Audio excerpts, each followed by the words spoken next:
So the name of the chapter is A Letter to God, and it is written by G.L. Fluentis. So जो ये chapter है, it is about a farmer who suffers loss due to some natural calamity, and uh, then because he has no other hope, he writes a letter to God. तो कहावत वगैरह में भी होता है ना कि अगर कुछ भी मुसीबत आती है तो भगवान याद आता है. तो the same happened with this farmer. तो फार्मिंग में तो वैसे भी एग्रीकल्चर प्रोफेशन जो भी करते हैं तो they are well versed with calamities कि कुछ ना कुछ गड़बड़ होती रहती है. कभी बारिश कम हो जाएगी, कभी ज्यादा हो जाती है, कभी हेल फॉल होने लग जाती है, कभी कुछ हो जाता है, कभी कुछ हो जाता है. तो कॉन्टिन्यूसली देयर वन प्रॉब्लम और the other keeps on coming. तो ऐसे में those people who are devoted, मतलब जिनको शुरुआत से ही मिली है to be devoted towards God, और खैर जो भी रिलीजन को मानता है या फॉलो करता है, तो they tend to rely upon God for help. तो जो इसमें फार्मर है, the name of the farmer is Lencho. तो ये फार्मर भी यही good morning sir. Good morning. यही सोचता है कि no one else is going to help him other than God. तो ये गॉड को चिट्ठी लिख देता है. तो खैर आज के टाइम में होता तो शायद ईमेल कर देते या व्हाट्सएप कर देते, जो कि एंड टू एंड इंक्रिप्टेड है, कोई पढ़ नहीं पाता है. हाँ, लेकिन लेटर्स जो पहले थे तो खैर सील तो किए जाते थे, लेकिन people had an opportunity to read them, क्योंकि एनक्रिप्शन था. फेविस्टिक या फेविकॉल वगैरह लगा देते थे. हाँ, but the encryption was not 100%. तो बीच बीच में जो भी पोस्ट ऑफिस के लोग थे, तो they used to do such kind of things. They used to open the letter and read it. तो चलो इस स्टोरी में देखते हैं कि क्या होता है अभी.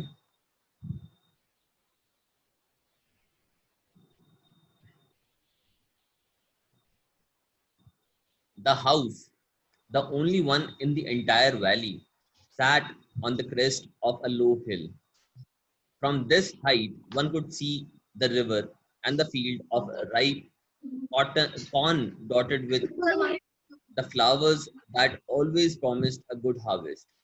The only thing the earth needed was a downpour, or at least a shower. Throughout the morning, Lencho, who knew his fields intimately, had done nothing else but see the sky towards the north. So, initially, the scene is being described. So, अब जिस भी जगह की बात हो रही है, that is located in hilly areas. तो the author is describing a house. एक house है which is only one in the entire valley. अब valley क्या होता है? जो आपके माउंटेनियस रीजन्स होते हैं, तो जिसमें पैरेलल माउंटेन्स होते हैं. तो जैसे दो माउंटेन रेंजेस हैं, पैरेलली मूव कर रही हैं, तो जो बीच का एरिया रहता है, तो that is called the valley. तो नीचे का एरिया इज कॉल्ड वैली. तो जो हाउस था, तो it was located on the crest of a low hill. तो देयर वाज, जैसे माउंटेन्स हैं तो बीच में हिल्स भी होती हैं. तो probably there was a low हिल, जैसे अरावलीज में है ना, मानेसर से जब क्रॉस करते हैं तो these are very low hills. So on the crest is the upper part of the hill. Trough होता है नीचे वाला. साइन वेव तो किया होगा साइंस में, या वेव मोशन किया हो तो उसमें जो वेव मोशन होता है तो उसमें जो हाईएस्ट पीक होता है तो दैट इज कॉल्ड क्रेस्ट. तो ये साइंटिफिक टर्मिनोलॉजी है which has been used here. तो हाईएस्ट पीक होता है क्रेस्ट, और जो लोवेस्ट होता है वो होता है trough. So the house was located on the crest of a low hill. Now from this height, one could see the river from this particular height. So if someone is standing here, a person could see the river. So probably a river is flowing by, and field of ripe corn. तो जो farmer है उसने corn plant किया हुआ है, and so the field of corn is now ripe. That means it is ready for harvest, dotted with flowers that always promised a good harvest. So जो field है of ripe corn, तो जो plants हैं that they are fully grown और flower आए हुए हैं उसके ऊपर, so probably that is going to turn into corn. So that is why the flowers promise a good harvest. अगर बहुत अच्छे फूल खिले होंगे तभी फल मिलेगा ना. So without flowers there cannot be any fruit or vegetable. So that is why the flowers are promising a good harvest. The only thing the earth needed was a downpour, or at least a shower. So the only thing earth needed, so it is not what earth needs. So कहने का मतलब है the only thing that is required by the cornfield, कि अगर उसको अच्छी harvest चाहिए तो the only thing that is required is a downpour. So downpour here means rainfall. तो ठीक ठाक सी रेनफॉल हो जाए, और एटलीस्ट अ शावर. शावर होती है हल्की फुल्की रेन. तो डाउनपॉर इज गुड इनफ रेन कि जिससे अच्छा सा गीला हो जाए. शावर पे एटलीस्ट थोड़ा बहुत तो हो. तो अगर ये दो चीजें हो जाती है तो it is going to be a good harvest. अभी जैसे फ्रीक्वेंटली काफी बारिश हो रही है ना आजकल, तो farmers would be very happy कि थोड़ी थोड़ी ड्यूरेशन में थोड़ी थोड़ी बारिश होती जा रही है, तो उससे जो हार्वेस्ट है that is going to be very good. लेकिन अचानक से अगर बहुत तेज आ जाती है, जैसे हार्वेस्ट का टाइम हो और बहुत तेज बारिश हो जाए या बहुत तेज आंधियां ही चलने लग जाए, तो then the farmers tend to get tensed कि अब गड़बड़ हो सकती है, अब क्रॉप खराब हो सकती है. So the only thing that was required was a slight amount of rainfall. So throughout the morning, Lencho, who knew his field intimately, had done nothing else but see the sky towards the northeast. So Lencho is the farmer who lives in this particular house. So throughout the morning, Lencho, who knew his field intimately, तो ये clause use किया हुआ है. तो this describes Lencho कि Lencho को अपनी field का अच्छे से पता था, because he is a farmer. उसने एक एक जगह पे वर्क किया है, तो he knew his field intimately. Intimately means privately. तो काफी closely उसको पता था about his field. So throughout the morning he had done nothing else but see the sky towards the northeast. So he was seeing towards the sky, towards the northeast. So probably gazing at the sky, uh, as he must be expecting some rainfall. कि बारिश होगी कि नहीं होगी, तो वही देख रहा है अभी, because the corn are ripe. तो काम करने के लिए भी इतना नहीं होगा. So that is why he is awaiting and he is just looking at the sky. Now we are really going to get some water, woman. Now he says to a woman that we are really going to get some water. That means it is definitely going to rain. तो अब जो इस तरीके से terms, जो sentences वगैरह use किए हैं, तो these have to be understood in the context. अब एग्जाम में अगर आ जाता है now we are really going to get some water woman, तो इसके ऊपर अगर क्वेश्चन पूछे हैं तो इसका मतलब ये नहीं है कि पानी लाने के लिए कह रहा है. तो this means that they are going to get some rainfall, and through the rainfall they'll be getting water. Not just they, the field is going to get water. So the woman who was preparing supper replied, yes, God willing. The older boys were working in the field while the smaller ones were playing near the house until the woman called them all, come for dinner. It was during the meal that, so here the woman, now what other people are doing, जो बाकी लोग कर रहे हैं तो उनका describe किया हुआ है. जिस वुमेन से बोला, so she was preparing supper. Supper means dinner. तो रात का खाना प्रिपेयर कर रही थी. तो probably she may be the wife of Lencho, housemaid हो सकती है कुछ भी, but that is not described. ये woman कौन है ये clearly अभी पता नहीं है हमें. So she replies, yes, God willing, कि भगवान ने चाहा तो वही हो ही जाएगी बारिश, and we are going to get some water.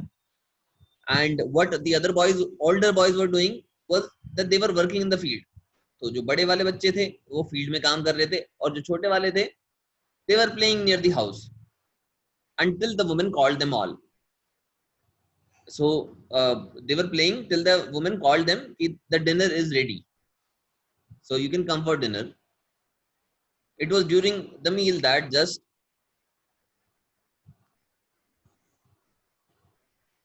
as Lencho had predicted, big drops of rain began to fall. So अब Lencho because he was an experienced farmer, ये he could observe the sky and tell कि हाँ बारिश होने वाली है. और जैसे ही इसने predict किया था कि we could get some water, rain began to fall. तो big drops, बड़ी-बड़ी drops गिरने लगी थी. In the northeast, huge mountains of clouds could be seen approaching. So huge mountains of clouds could be seen approaching. अब एक थोड़ा सा geography का कॉन्सेप्ट डालता हूँ.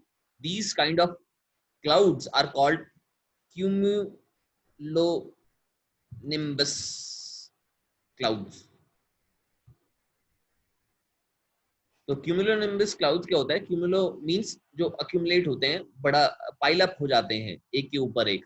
तो ये इनकी वर्टिकल डेवलपमेंट बहुत ज्यादा होती है, वर्टिकली बहुत ज्यादा डेवलप्ड होते हैं, ऊपर काफी हाइट तक जाते हैं.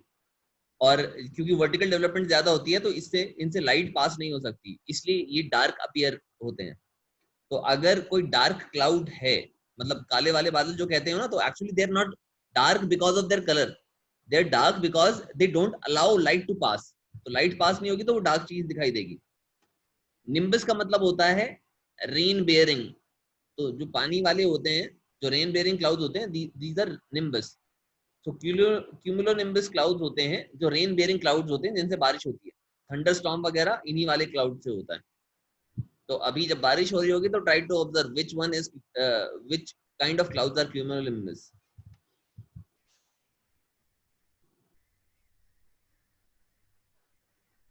So huge mountains of clouds could be seen approaching.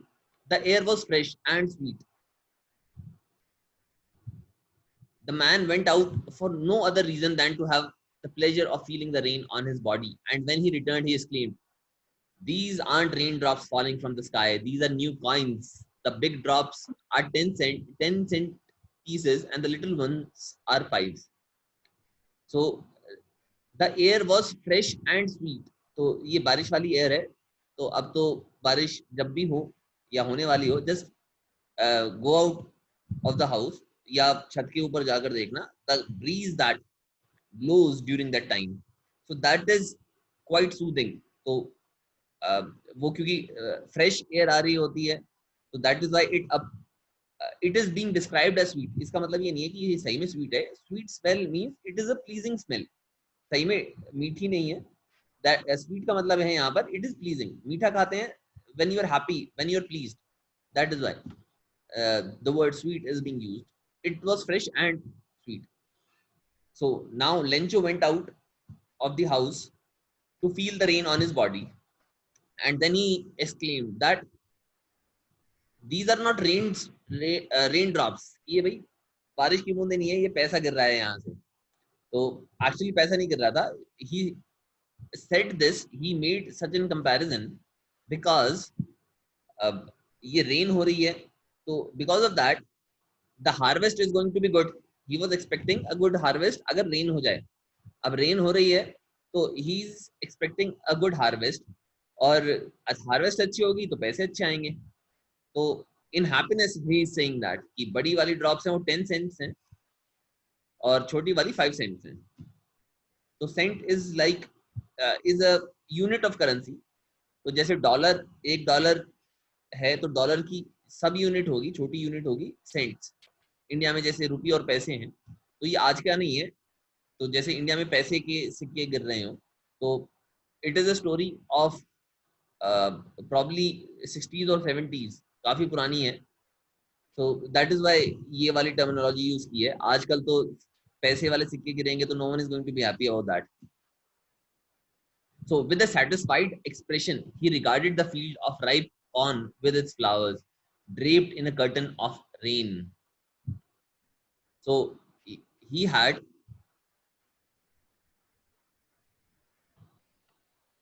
Okay. Muskan June is saying ये वाला पैराग्राफ दोबारा बता दो. तो ये पूरा वाला ये मैं दोबारा से बता रहा हूँ, अगर इससे पहले भी कहना था तो वो बता देना मुझे।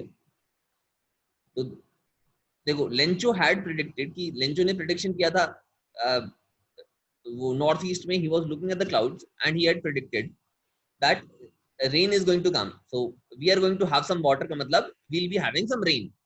और जो पहले पैराग्राफ में ही था तो उसमें था कि अगर रेन हो जाएगी तो it is going to be, the harvest is going to be very good.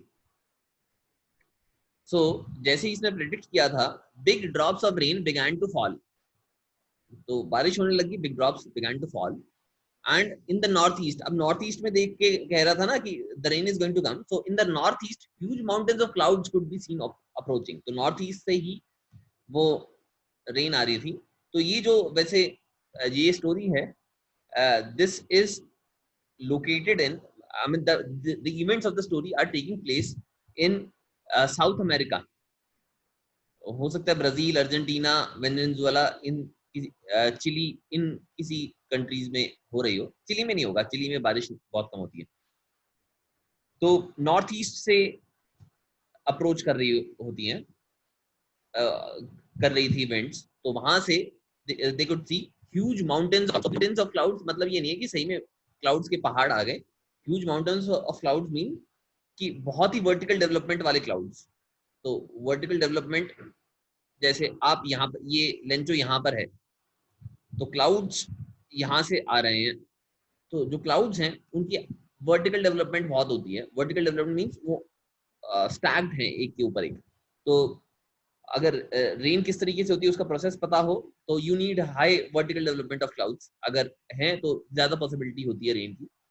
और ऐसे रेन जो वर्टिकल डेवलपमेंट वाले होते हैं, जो माउंटेन्स, ये it appears like a mountain of cloud, तो क्लाउड्स हैं और बहुत ऊंचे हाइट तक डेवलप्ड होती है ये, मतलब जो क्लाउड है वो काफी हाइट तक डेवलप्ड होता है।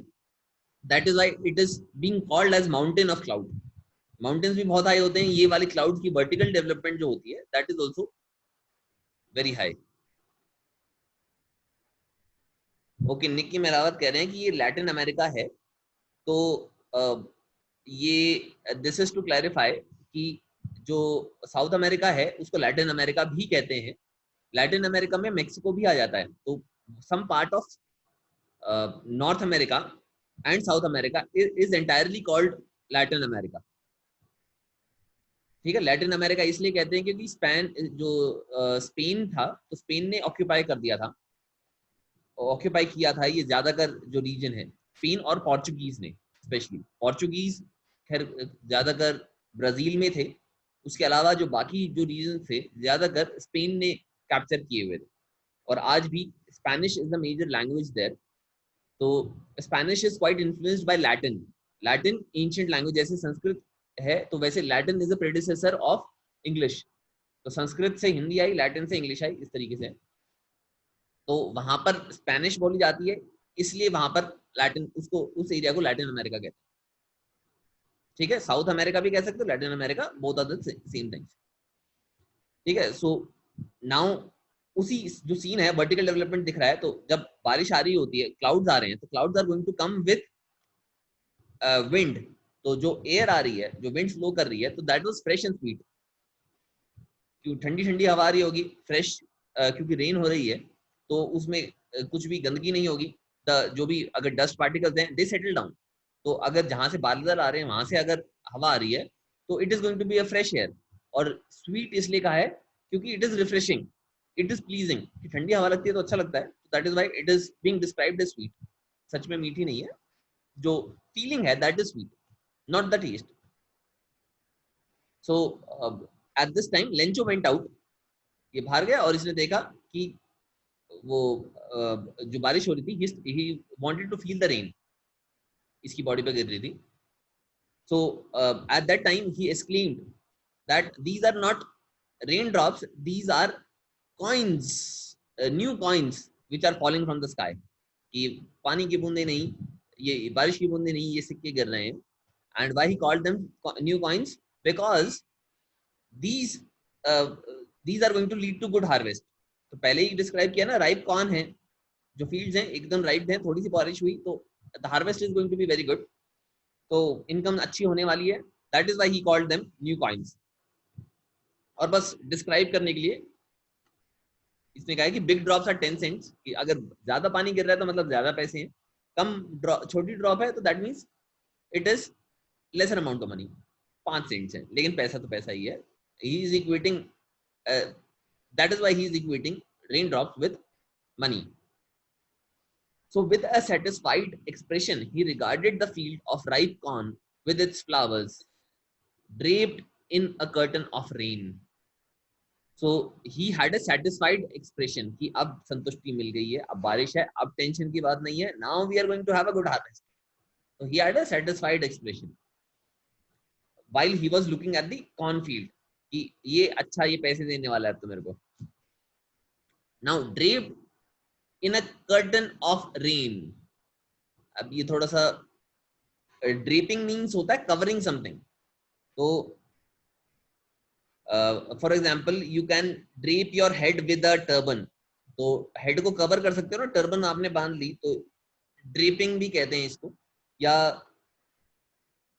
जैसे सर्दियों में गांव में तो देखा होगा ना, कंबल ओढ़ के पूरा करते हैं, तो that is also called draping. तो draping means you cover something. So draped in a curtain of rain. Curtain of rain क्यों कहा है? कर्टन क्या होता है? तो पूरी जो भी जितना भी व्यू है आपका वो कवर कर लेता है कर्टन। तो अगर कर्टन लगा दिया मैंने, जैसे यहाँ स्क्रीन पर कर्टन लगा दिया, तो you will not be able to see what is behind it. So ये सिर्फ एलेगरिकली, मतलब ये थोड़ा सा पोएटिकली कंपेयर किया जा रहा है कि the rain is being compared to a curtain. तो क्योंकि लगातार अच्छी स्पीड में रेन गिर रही है, तो it is appearing to be a curtain of rain. But suddenly a strong wind began to blow, and along with the rain very large hailstone began to fall. तो अभी तक तो सब सीन ठीक था।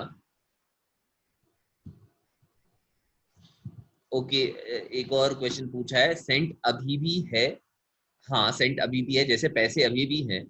तो पैसे as a unit of currency खत्म नहीं हुई है, वैसे cents as a unit of currency खत्म नहीं हुई है, अभी भी यूज होते हैं।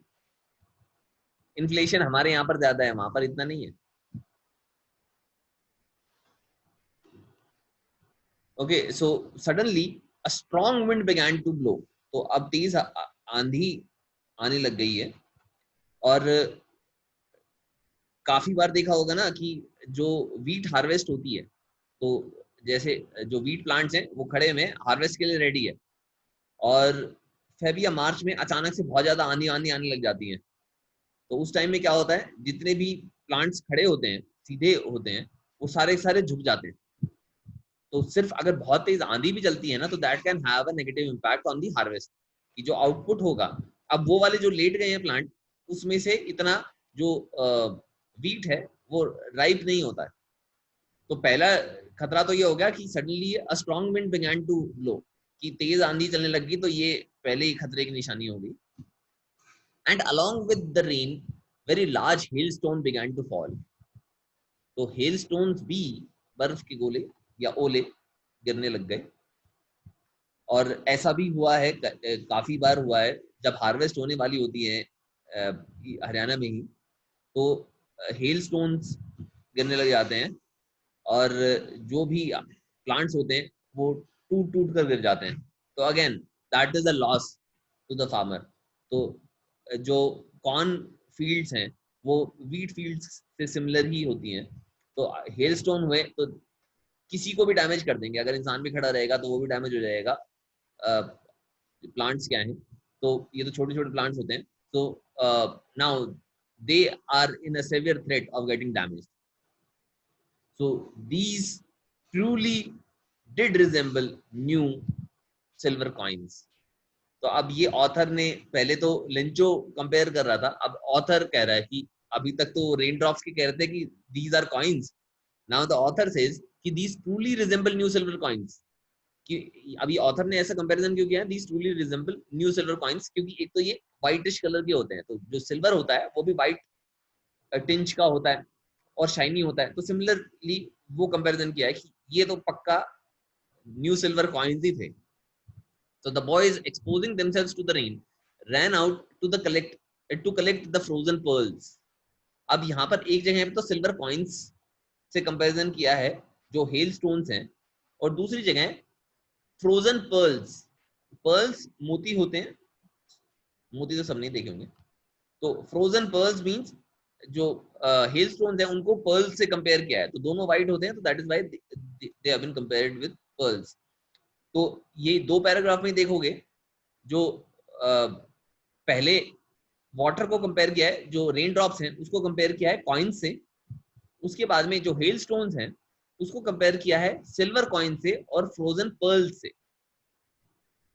तो द बॉयज, जो छोटे बच्चे थे, तो जो बच्चे वाली हरकत करते हैं, अगर हेल स्टोन दिखाई दे गया, अगर आज भी अगर अभी बाहर हो जाएगी तो क्लास करने की जगह you will be running out, कि क्लास तो हर रोज होती है, पहले ओले पकड़ लेते हैं, ओले हर रोज नहीं मिलते हैं। तो so the boys exposing themselves to the rain ran out to collect the frozen pearls. It's really getting bad now, exclaimed the man. तो बच्चों को तो मजा आ रहा है कि ओले नहीं गिरे, तो वो जाकर खाएंगे भी। अब but the man is getting concerned, तो लेंचो है उसको टेंशन हो रही है कि अभी तो तेज हवा चल रही थी, अब ये ओले भी करने लग गए, अब पता नहीं क्या होने वाला है। सो ही थॉट कि चलो अब हो गया तो कोई बात नहीं, हाँ लेकिन at least this passes away quickly, कि जल्दी से खत्म हो जाए ताकि नुकसान कम हो। So it did not pass quickly. For an hour the hail rained on the house, the garden, the hillside, the cornfield, on the whole valley. The field was white as if covered with salt. तो इसने सोचा कि जल्दी से खत्म हो जाएगा, लेकिन ना, रेन का तो जो हेल था उसका अलग प्लान था, वो यहाँ पर पार्टी करने के लिए आई थी, तो it kept on falling for an hour, और लगातार अगर हेल फॉल होता रहेगा तो it is going to cover the entire area. तो बस ये डिस्क्राइब करने के लिए क्या है कि the hail rained on the house, हर जगह it was falling down, and the field was white now as if it was covered with salt. तो जो सॉल्ट फील्ड्स होते हैं, अगर जहां पर सॉल्ट मैन्युफैक्चर होता है, सुखा रहे होते हैं, या कोई भी एरिया है जहां पर सॉल्ट कंटेंट ज्यादा है, सॉइल में सॉल्ट कंटेंट ज्यादा है, तो वो वाइट नजर आती है।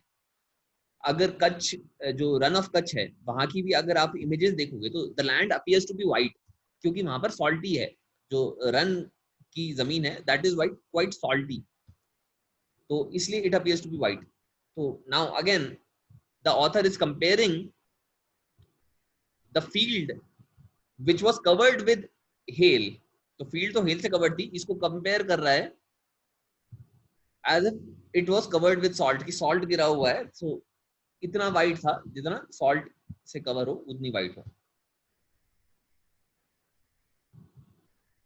ओके, मुस्कान पूछ रही है हेल स्टोन्स को सिल्वर कॉइन्स से क्यों कंपेयर किया है। देखो, अब ये डिपेंड करता है जो ऑथर है उसके ऊपर। अगर मैं लिख रहा होता तो मैं किसी और चीज से, मैं मान लो बुलेट से कंपेयर कर सकता था। अब ये ऑथर के ऊपर डिपेंड करता है, वो किस तरीके से किसी भी स्टोरी को नरेट करता है, किसी चीज को कैसे डिस्क्राइब करता है। तो एक रीजन यूं कह सकते हो कि कंपेयर क्यों किया, क्योंकि पहले लेंचो ने क्या कंपेयर किया था कॉइन से, कि नॉर्मल कॉइन्स हैं, ये तो पैसे वाले कॉइन्स हैं। तो जो नॉर्मल कॉइन्स होते हैं हम यूज करते हैं वो निकल के बने होते हैं, निकल कॉपर और एलॉय होता है, ये प्रीडोमिनेटली निकल होता है उसके अंदर। तो लेंचो ने कहा कि ये तो कॉइन्स गिर रहे हैं, तो ऑथर ने उसको बाद में जब हेलस्टोन स्टार्टेड फॉलिंग, तो उसको कंपेयर किया सिल्वर कॉइन से, कि ये भाई नॉर्मल कॉइन्स नहीं है, ये तो सिल्वर कॉइन्स हैं। और सिल्वर कॉइन्स इसलिए भी कहा होगा क्योंकि वो जो कलर है हेल स्टोन्स का वो व्हाइट है, जो सिल्वर भी आप देखते हो तो वो व्हाइटिश टिंज ही होता है, तो दैट इसलिए कंपैरिजन किया है, कोई पर्टिकुलर रीजन नहीं है। हाँ, थोड़ा सा जब हम ऐसे कंपैरिजन करके लिख रहे होते हैं तो it is very ornate way. ornate means it decorates the writing, कि थोड़ा सा ब्यूटीफुल लगता है पढ़ने में, and you are able to imagine properly. ठीक है, इमेजिनेशन आपको बूस्ट करता है कंपैरिजन करके दिखाने में, तो बाकी और कोई रीजन नहीं है। of comparing the hailstone with the silver coins. Not a leaf remained on the trees. The corn was totally destroyed. The flowers were gone from the plants. Lencho's soul was filled with sadness. When the storm had passed, he stood in the middle of the field and said to his sons, a plague of locust would have left much more. ठीक है, so जब hailstone हुआ तो not a leaf remained on the trees, कि अगर trees के ऊपर भी गिर रहा है तो जो भी the hailstones अगर they are big enough तो they are going to shed the leaves. हो सकता है जो stems हो, जो weak वाली stems हो, वो भी fall कर जाएं. और कॉर्न जो प्लांट होता है वो तो वैसे ही छोटा सा होता है, वीक होता है, तो it was completely destroyed as well. जो फ्लावर्स थे उनके ऊपर गिरा तो flowers were also gone. And because of this, कि अब तो सारी जितनी भी मेहनत थी, it is entirely destroyed. Lencho soul was filled with sadness, कि उसका जो भी मन था वो उदासीनता से भर गया. तो मतलब he was very sad now. So now he stood in the field, in the middle of the field, and said to his sons, "A plague of locust would have left more than this." So locust होता है, insects वगैरह होते हैं, जैसे अभी वो थे ना, हमारे यहाँ पर भी तो आए थे टिड्डी दल. तो एक्चुअली वो ये मतलब Hind what do call grass hoppers type के ही होते हैं. हाँ, उनका ब्रीडिंग ज्यादा हो जाती है तो वो कलेक्टिवली, क्योंकि वो लीव्स वगैरह खाते हैं, तो उनकी जो रिप्रोडक्शन था वो कुछ ज्यादा हो गया था और वो हर जगह जा रहे थे. तो जब वो इंडिया की तरफ आ रहे थे तो the Indian government was also very concerned. तो स्टेट गवर्नमेंट थी वो भी काफी कंसर्न्ड थी कि ये अगर आ जाएंगे तो ये कुछ नहीं छोड़ने वाले हैं, they are going to eat everything. तो अब जैसे हमारे यहाँ पर टिड्डी दल आया था तो इट वाज ईटिंग एवरीथिंग जो भी रास्ते में था, और जो फार्मर्स भी थे वो उनको भगाने की कोशिश कर रहे थे. तो अब लेंचो कंपेयर कर रहा है कि अगर लोकस्ट का plague of locust would have come, तो प्लेग इज डिजीज. तो प्लेग डिजीज है ये तो पता होगा.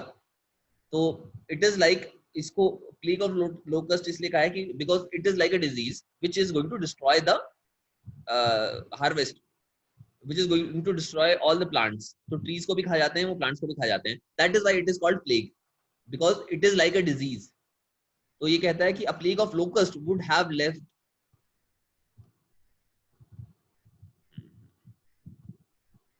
more than this, कि अगर वो भी आ रहे होते ना तो वो भी ज्यादा छोड़ देते, because of the hailstones and the rain, and nothing is left. So the hail has left nothing. This year we will have no corn. The night was a sorrowful one. All our work for nothing. There's no one who can help us. We'll all go hungry this year. Now, uh, they are talking among themselves कि जो विराट थी, that was very sorrowful, कि सारे के सारे बहुत दुखी थे कि now we are going to have nothing. We are going to be left with nothing. कि अब तो पहले तो सोच रहे थे कि पैसे आएंगे, जो भी पैसे थे वो सारा का सारा तो पानी बहा ले गया, हेल ने तोड़ दिया. And now we are left with nothing, and there's no one who can help us now. And now they had a real fear that they are going to go hungry. तो बहुत सारे farmers का ऐसा होता है, अगर कभी भी हो जाता है तो लिटरली गो हंग्री, तो वो लोन वगैरह लेते हैं, और काफी फार्म सुसाइड भी इससे लिंक्ड होता है. Many farmers tend to commit suicide. तो नाउ टाइम थोड़ा सा कम बचा है तो will not be continuing ahead, we'll just discuss the questions.